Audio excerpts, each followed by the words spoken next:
This is the Big O Show. This is the Big O Show.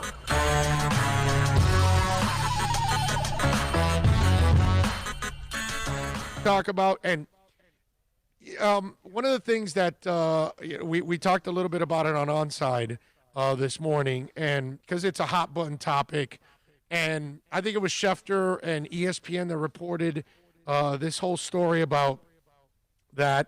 You know, the Dolphins wanted to get two out there to give them like a 10-game audition, and it is such a stupid story. It is so ridiculous to think that the Dolphins are giving to it. Dude, you drafted him number 5 overall. When you draft somebody at number 5 overall, you have to understand that you're drafting them with conviction. Okay? When you pick somebody at number 3, number 5, number 7, number 12 overall in the draft, you have incredible high hopes for that person. Like, you're expecting that person to be an impactful player. Now, when you take Isaiah Ford in the 7th round, you're kind of looking at him like, well, you know, he's a project kid. We can work on him. Maybe we can turn him into a player, maybe a special teams player, maybe something down the line. But if he fails and doesn't turn into anything, you're not necessarily shocked. When your first-round pick fails, you're severely disappointed. People are criticizing you. Everybody's looking around going, you screwed up. Okay? So this goes to Schefter and anybody else in ESPN or whoever else, you know, put that stupid-ass report out there. That makes no sense. The Dolphins drafted Tua because they look at him as their franchise guy. The Dolphins are starting Tua because they feel from this point on he will be the better quarterback over Ryan Fitzpatrick. That's why they're doing it. They're not doing it because, dude, Houston's going to win a couple games. They have a heck of a quarterback. So that guy alone keeps you in every game almost every week. So imagine they're going to end up winning a couple games. You're not really going to have a shot at Trevor Lawrence. That's another, you know, just myth and things that people throw out there. The problem is fantasy crosses over with reality way too much. And people think that NFL teams are playing fantasy football. And they're not playing fantasy football. They're playing reality football. And the reality is, see, that's the reason also why I'm so pumped about creating Onside Radio, because Ethan Skolnick knows what the hell is going on with the Heat. Manny Navarro knows what's going on with the Canes. I know what's going on with the damn Dolphins. You know, we're trying to put people together on our station that actually really have insight on the local teams. Not some dude in Bristol that doesn't know what the hell's going on.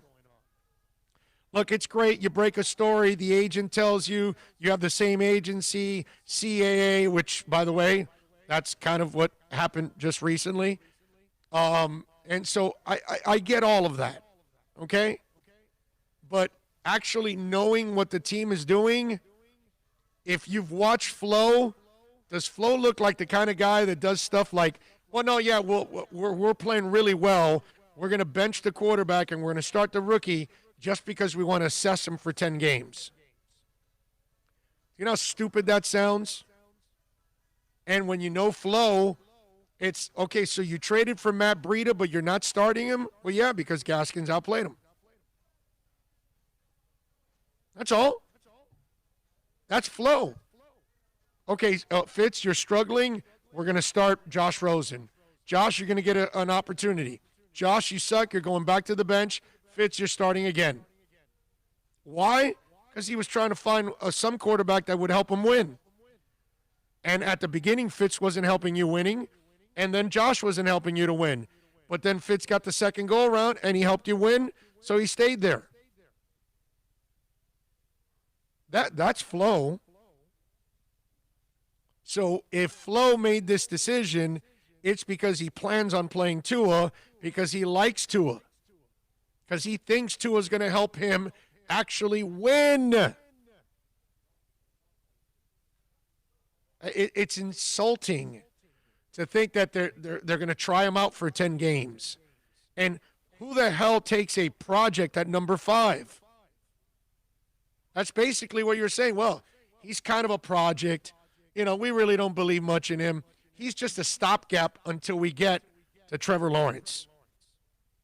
First of all, there's no guarantee you'll get Trevor Lawrence anyways. The team that ends up at number 1 may want him desperately, so you're not going to end up trading for him. There's a good chance the team that ends up number 1 needs a quarterback. And if it happens to be the Jets, dude, another half season of Sam Darnold getting beat up, he probably will be shell-shocked. There probably won't. It probably will be a point of no return, what was the name of that band? Point of no return, not Kansas, but I was thinking Expose, as Expose would say. See, Kansas would say, and Expose would say. See what I'm saying? So I wanted to go to the Expose way, not Kansas. But you were correct with Kansas. I was, no, but it doesn't sound as good as Expose. So I had to go the Expose way.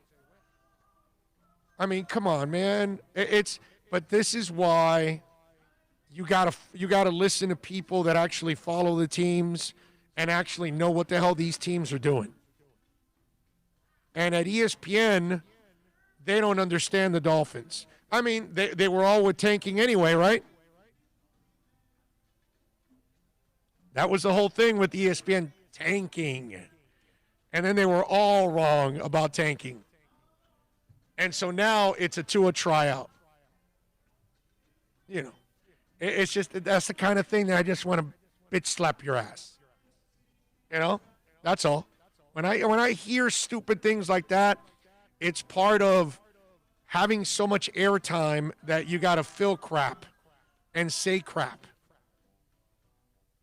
And that is pure crap of a report.